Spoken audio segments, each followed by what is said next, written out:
दुनी। तो जब जब बड़ा खेला बुनी तो खियावे सैया रूनी। जब जब बड़ा खेला बुनी तो खियावे सैया रूनी। जब जब बड़ा खेला बुनी। डीजे विकास खियावे सैया रूनी। कबो कबो भूखे पेटे हम के सुतावेला। बोली जब जब सखी तब लतियावेला। हाय कबो कबो भूखे पेटे हम के सुतावेला।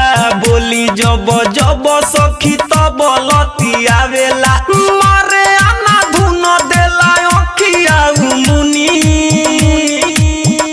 जब जब बड़ा खेला बुनी तो खियावे सैया रूनी। जब जब बड़ा खेला बुनी तो खियावे खाली रूनी। डीजे विकास रीगा सीतामढ़ी।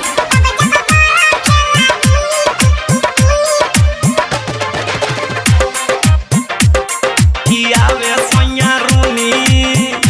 आप सुन रहे हैं अमित पटेल की आवाज में। जब से बस खीरे गावा न करइले। एको दिन बावे नाची कोनो से खियइले।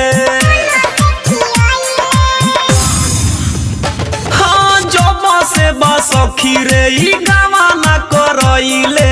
एको दिन बावे नाची कोनो से खियइले। रुई जस हमारा के देवेला बुधुनी। तो जब जब बड़ा खेला बुनी तो खियावे सैया रूनी। जब जब बड़ा खेला बुनी तो खियावे खाली रूनी। हाय हाय रोजो छुछे नूने भात खाके मोर कटेला रात। कबो ना ले आवे आलू बोए गन खुरदुनी।